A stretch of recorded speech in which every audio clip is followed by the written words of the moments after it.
Hey guys, welcome back. Today we're diving into something absolutely insane. What if Naruto was a Lunarian from One Piece? For those who don't know, Lunarians are literally called gods. They can survive anywhere, have unbreakable bodies, fly with massive wings, and control divine fire that melts everything. King the Wildfire tanked mountain-busting attacks like nothing. So we thought, what if we gave this broken divine heritage to the most determined character in anime? Naruto with starfire wings, flames hotter than the sun, and godlike durability. This epic story follows his journey from discovering his extinct bloodline to choosing between godhood and humanity in a world-shaking finale. Smash that like button, subscribe, and hit the bell. Let's dive into this masterpiece. The Fourth Shinobi World War arrived like a plague of locusts, sudden, overwhelming, and consuming everything in its path. What should have been a conflict between the allied shinobi forces and the Akatsuki had become something far more complex when the Divine Eradication Protocol chose the chaos of global warfare to launch their final solution. Naruto stood atop the allied forces' command center, his enhanced senses tracking dozens of battlefields simultaneously across the continent. White flames danced around his form as he processed information that would have overwhelmed any normal shinobi, troop movements, chakra signatures, the ebb and flow of battles that would determine the fate of nations. But it was the new signatures that worried him most. Energy readings that matched the artificial seraphim units from Konoha's invasion, but stronger, more refined. The protocol had spent the months since their defeat perfecting their synthetic divine fire, and now they were field testing their improvements on a global scale. "Status report," he called to the communications team below. "Battlefield 7 is holding steady," came the reply, but Battlefield 3 is requesting immediate reinforcement. They're facing some kind of mechanical constructs that their jutsu can't seem to affect. More artificial Lunarians. Naruto's heritage burned with instinctive fury at the perversion of his people's legacy, but he forced himself to think strategically. The protocol's timing wasn't coincidental. They were using the war as cover to eliminate both him and any other divine bloodlines that might emerge during the chaos. "Where's Sasuke?" he asked. "Battlefield 5, engaging the Seven Tails Jinchuriki alongside the Tsuchikage." Good. Sasuke's Mangekyo had evolved since their confrontation at the Valley of the End, gaining abilities that complemented Naruto's divine fire in ways that neither of them fully understood yet. If the war was going to be won, it would be through their combined efforts. A massive explosion lit up the horizon as something that shouldn't have been possible happened. The Ten Tails was manifesting ahead of schedule, its chakra signature like a malevolent sun rising over the battlefield. "All units fall back to defensive positions," Naruto commanded, his wings unfurling as he prepared to enter the conflict directly. "And get me a direct line to the other bloodline descendants. It's time to see what the Divine Reformation movement can really do." The flight to the Ten Tails location took him over scenes of devastation that would haunt him for the rest of his life. Villages reduced to ash, entire forests burned away by artificial divine fire, and worst of all, the bodies of shinobi who had been killed not by enemy jutsu, but by technology specifically designed to counter bloodline abilities. The protocol wasn't just targeting him anymore. They were using the war as an excuse to eliminate anyone who carried even a trace of ancient power. When he reached the main battlefield, the sight that greeted him defied comprehension. The Ten Tails reared above the landscape like a living mountain, its chakra so dense that reality itself seemed to bend around it.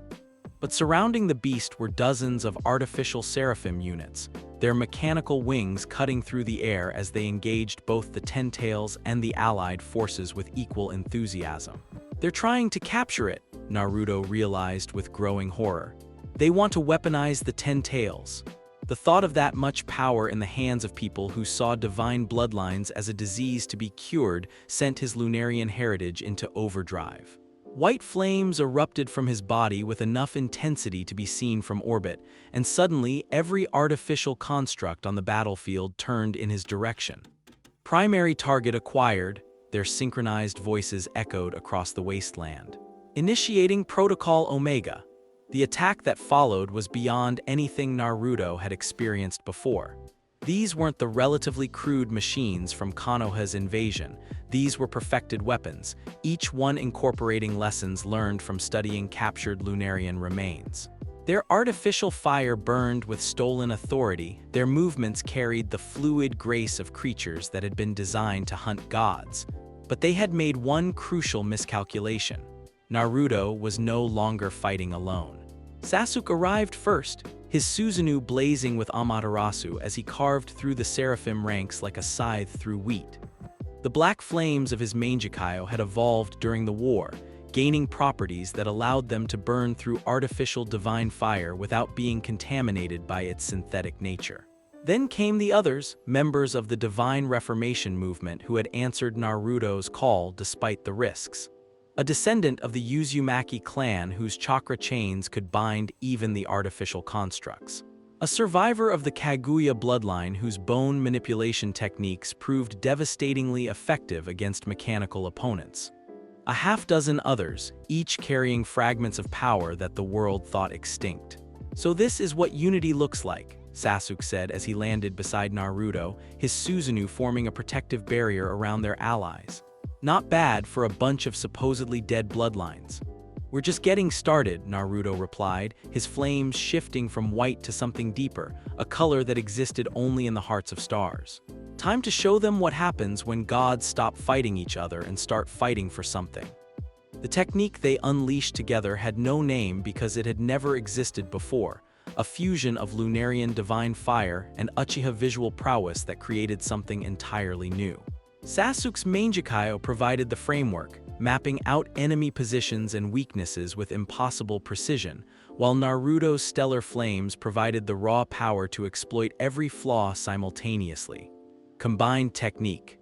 Divine judgment. White fire erupted from dozens of points around the battlefield, each stream guided by Sasuke's enhanced perception to strike with surgical precision. The artificial seraphim tried to adapt, their programming attempting to counter techniques they had never encountered before, but they were fighting something that transcended their creator's understanding. This wasn't just divine fire or enhanced perception.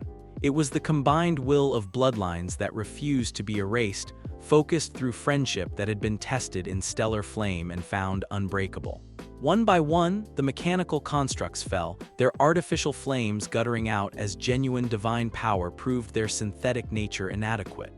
But even as they achieved victory on this front, Naruto could feel the Ten Tails growing stronger, its chakra beginning to condense into a form that would reshape the very foundations of reality. "We need to end this," he told Sasuke.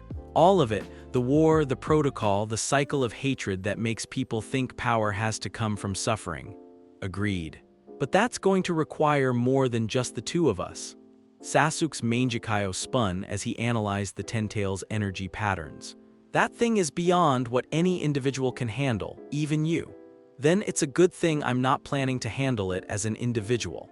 Naruto reached out through the connections he'd forged with the Divine Reformation movement, touching the minds and hearts of every person who carried divine blood. Not commanding them, but asking, offering them the chance to be part of something greater than the sum of their individual powers. One by one, they answered. Power flowed across continents as dormant bloodlines awakened in response to Naruto's call. Uzumaki chakra chains erupted from hidden villages. Kaguya bone techniques manifested in isolated monasteries. Traces of Otsutsuki power stirred in forgotten valleys. All of it connecting, combining, becoming something that transcended the boundaries between individual techniques and bloodlines.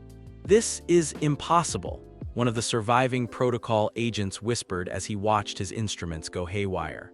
"Bloodline abilities don't work like this. They can't coordinate across these distances." But they could, when guided by someone who understood that divine power was never meant to be hoarded by individuals.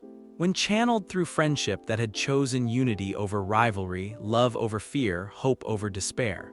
The Ten Tails felt it coming and roared its defiance, but it was too late. Divine fire descended from the sky itself, not the white flames of a single Lunarian, but the combined will of every extinct bloodline choosing to exist again. When the light faded, the Ten Tails was gone, not destroyed, but transformed, its chaotic power converted into something that could heal rather than harm. The artificial seraphim lay in smoking ruins, their synthetic flames permanently extinguished.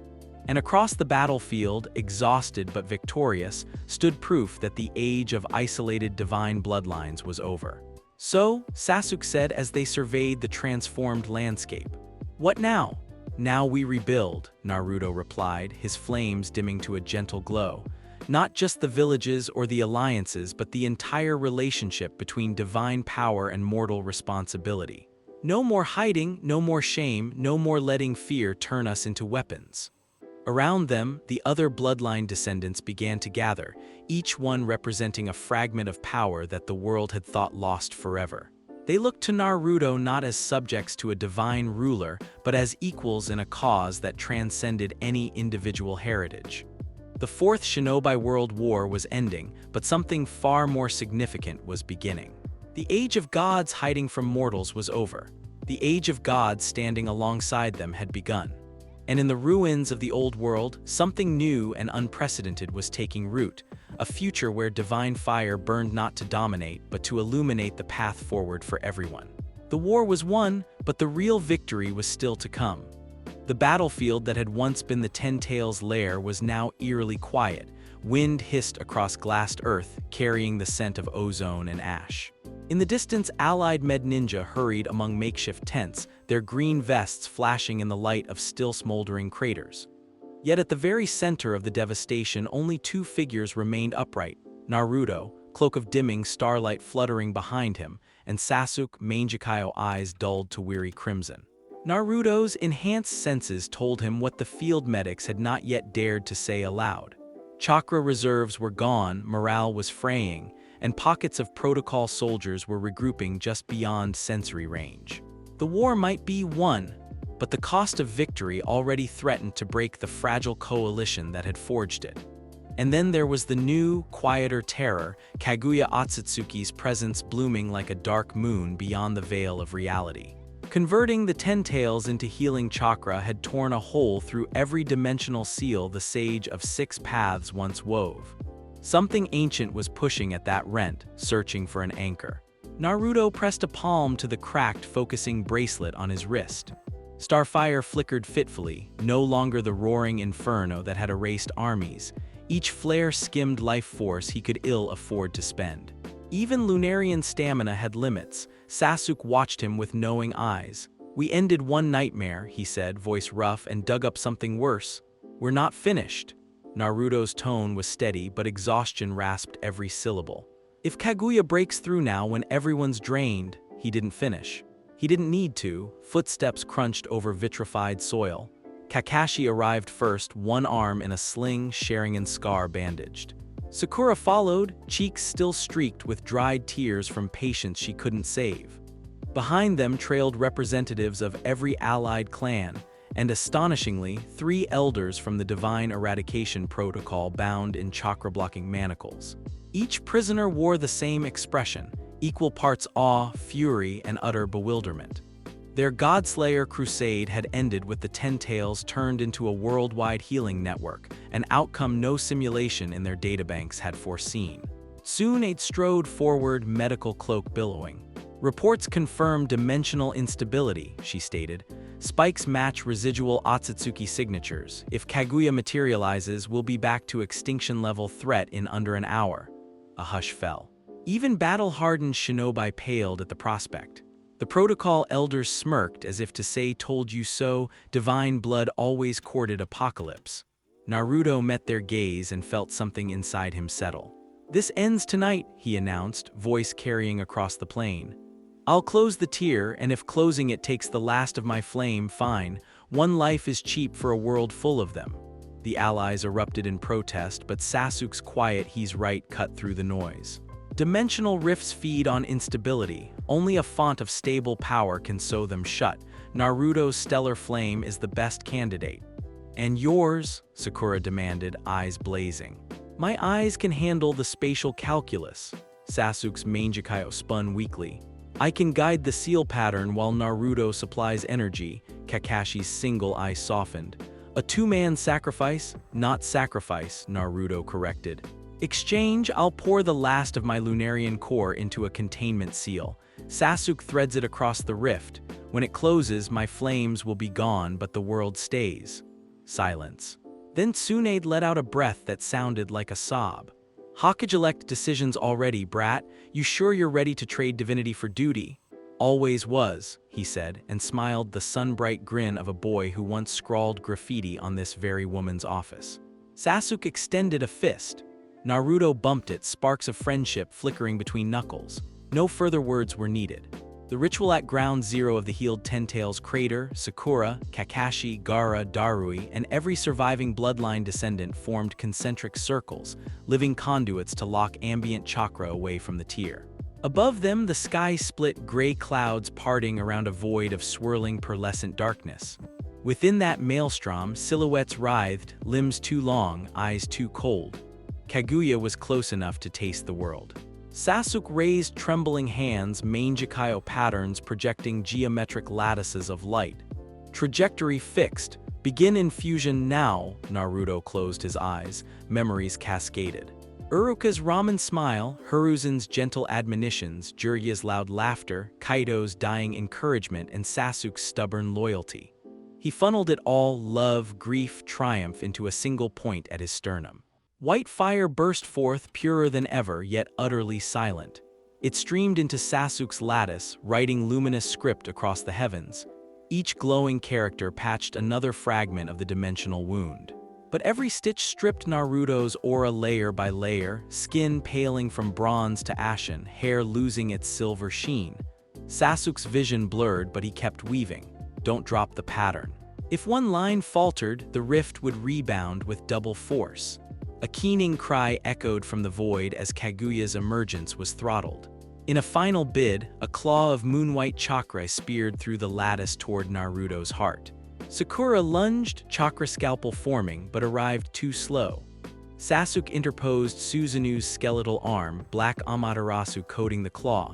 Divine corruption met divine flame and disintegrated into obsidian dust. Seal complete, he shouted. The lattices snapped shut. The sky mended like healed skin, leaving only calm stars blinking down. Naruto crumpled. Aftermath. Sakura's diagnostic chakra swept his body. No Lunarian core. No stellar reserves, yet a steady human heartbeat persisted. He's alive, she whispered, tears splashing onto Naruto's cheek. Human, but alive. Naruto's eyes fluttered open blue, no longer ringed by cosmic silver. Did we win? We did. Sasuke sank beside him, exhaustion making his voice ragged. Flames gone, Dobi, you're stuck being ordinary now. Ordinary's underrated, Naruto rasped, then frowned. Wait, my wings, he tried.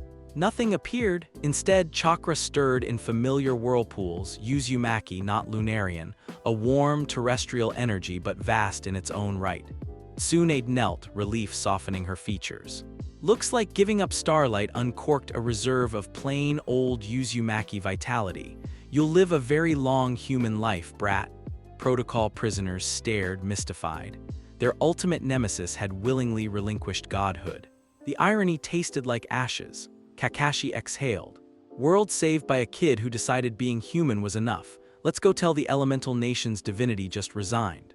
Epilogue of War. 2 weeks later, in a sunlit hall of the rebuilt Allied HQ, leaders signed the Flame Accord, articles guaranteeing protection and equal rights for every bloodline, divine or mundane. A blank line awaited Naruto's signature as honorary first guarantor. He shuffled in wearing civilian orange, no Starfire halo, just a simple spiral emblem over his heart. Sasuke stood as witness, sharing and replaced by steady onyx. He'd sworn off overusing the Mangekyo until medicine advanced enough to heal its toll. Before signing, Naruto addressed the assembly. I was born with power I never earned. Today I stand here powerless and freer than ever. If we've learned anything, it's that bloodlines don't make monsters or gods, choices do. Let's keep choosing each other. The hall erupted in applause that rattled banners and hearts alike. Outside, children chased one another beneath kites shaped like white wings, a tribute to the Lunarian who traded eternity for their tomorrow. Naruto watched them laughing, a hand unconsciously rising to where the focusing bracelet once sat, only a faint scar remained. Sasuke bumped his shoulder. Miss it? Sometimes, Naruto admitted. Then he grinned, eyes reflecting sunlight instead of starlight. But I've got enough flame left to light plenty of ramen runs and a village to rebuild. Then let's get to work, Hokage, Naruto froze. Me. Really? Who else retires divinity on a Tuesday? Sasuke smirked.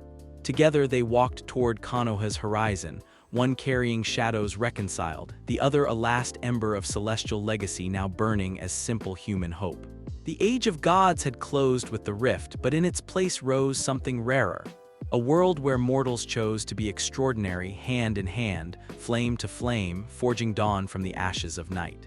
5 years later, the 7th Hokage's office had never been designed for wings.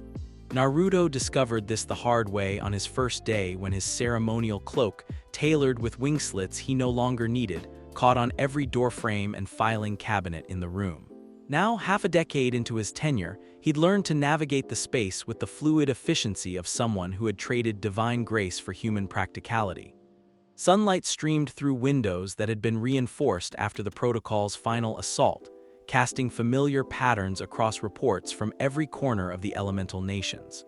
Trade agreements with the Land of Waves, whose Great Naruto Bridge had become a pilgrimage site for those seeking to understand the balance between power and sacrifice.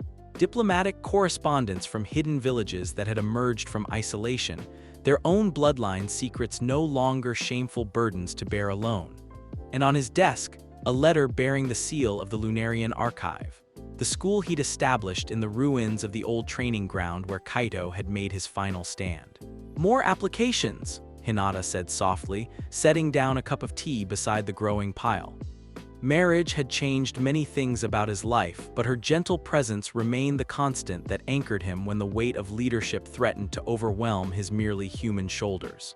How many this time? 47 from the Land of Fire alone, dozens more from across the continent.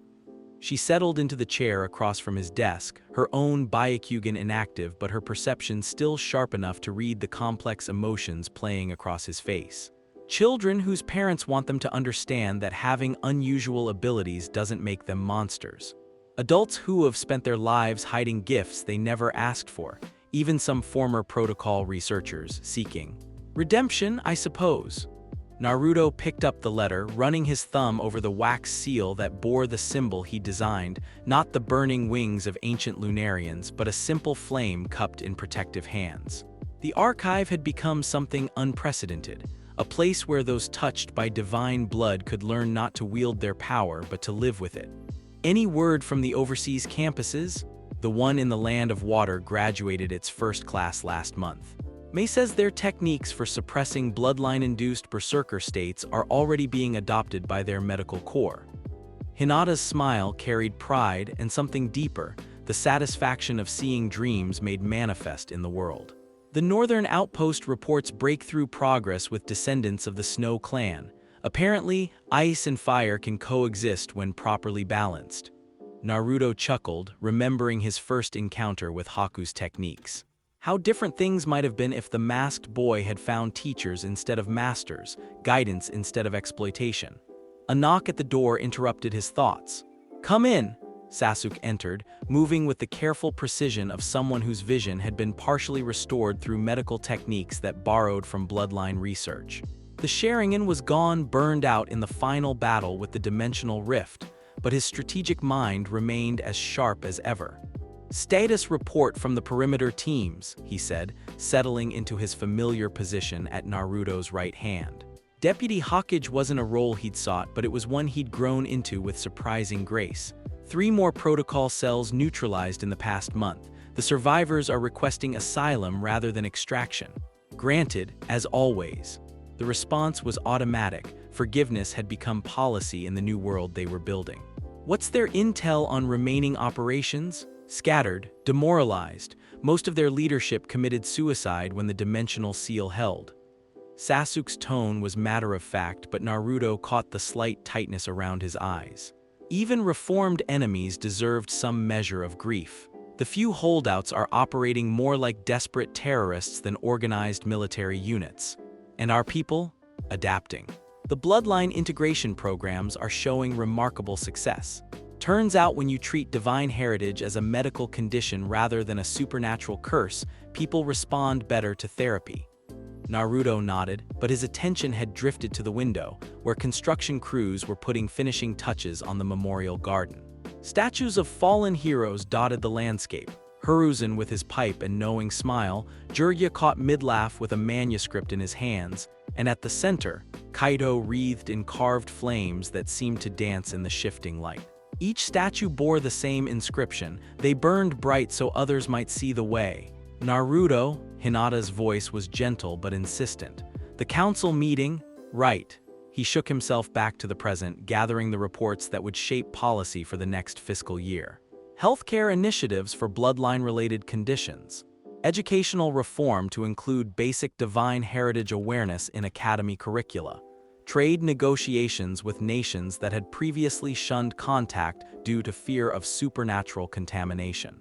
The meeting itself passed in a blur of familiar faces and comfortable disagreements. Shikamaru, whose tactical genius had proven invaluable in organizing the New World Order. Sakura, whose medical research had revolutionized treatment for bloodline-related illnesses. Ino, whose mental techniques had helped countless former enemies integrate into civilian life. As they filed out, discussing implementation details and budget allocations, Naruto caught sight of his reflection in the conference room's polished table. Blue eyes stared back, no longer ringed with cosmic silver, but bright with the contentment of someone who had found purpose beyond power. Regrets? Sasuke asked, noting his contemplation. None, the answer came without hesitation. Well, maybe one, which is, I never got to teach Kaido about ramen. He would have loved the good stuff. Sasuke's smile was barely visible but genuine. He knew, Dobi, trust me on that. Evening at home, the house Naruto shared with Hinata sat on a hill overlooking the village, close enough to respond to emergencies but far enough to maintain some semblance of privacy. The architecture was deliberately modest, no towers or monuments to divine heritage, just a comfortable home where a former god could practice being human. In the kitchen, Hinata prepared dinner while Naruto reviewed the day's reports. The domestic routine felt surreal sometimes. Grocery lists and mortgage payments seemed impossibly mundane after a youth spent wrestling with cosmic forces. But mundane, he'd discovered, was its own form of magic. The Yamanaka Clinic sent their monthly summary, Hinata said, stirring something that smelled heavenly. Ino's therapy sessions are helping children with awakening bloodlines integrate their abilities more smoothly. Suicide rates in that demographic have dropped 70% since the program started. Good. Naruto set aside a proposal for expanding the program to rural areas. Any word on our application? Approved. Hinata's smile was radiant. The medical board cleared us for adoption. We can start the paperwork whenever you're ready. The news hit him with unexpected force. Children, not divine heirs or cosmic inheritors, but ordinary kids who needed parents who understood what it meant to be different. The irony wasn't lost on him. The last Lunarian would raise his family through love rather than legacy. There's something else, Hinata continued, her tone shifting to the careful neutrality she used for sensitive topics. The archive received a communication from overseas. Someone claiming to represent surviving Lunarian settlements in distant lands. Naruto's hand stilled on his teacup. Survivors? Possibly, or opportunists seeking legitimacy by claiming divine heritage. She moved to sit beside him, her presence grounding him as always. Sasuke's intelligence network is investigating, but initial reports suggest at least some of the claims may be genuine. The possibility sent his heart racing. Not because he missed his divine nature, that choice had been made with full conviction, but because it meant the genocide hadn't been complete. Somewhere beyond the horizon, children might be learning to fly on wings of starfare, guided by elders who remembered the old ways without the bitter edge of survival that had marked Kaido's teachings. If they're real, then they'll be welcomed here like everyone else who seeks understanding over exploitation. Hinata's hand covered his, warm and steady. But they won't find the last Lunarian waiting for them. They'll find Naruto Uzumaki, 7th Hokage, who happens to have once carried divine fire. And if they want to restore the old ways, rebuild the sky cities, return to the time when Lunarians stood apart from humanity, Then they'll learn what you've learned, that standing apart is just another form of loneliness. Her smile carried the wisdom of someone who had watched him choose connection over isolation again and again. Besides, I think they'll find the new ways more appealing, hard to argue with happiness. As if summoned by her words, laughter drifted through the window, children playing in the streets below, their games incorporating techniques from a dozen different bloodlines without fear or shame. Uzumaki chakra chains used as jump ropes. Hyuga rotation turned into a dance. Even a few flickers of divine fire from academy students whose dormant Lunarian heritage had awakened not through trauma, but through joy. Naruto stood and moved to the window, watching the next generation grow up in a world where difference was celebrated rather than feared. In the distance, the archive's lights twinkled like earthbound stars, each window representing another soul learning to carry power with wisdom. "You know what the strangest part is?" he said finally. "What? I'm more powerful now than I ever was as a Lunarian." Hinata joined him at the window, leaning against his shoulder. "How so? Divine fire could burn away enemies, melt obstacles, force the world to bend to my will."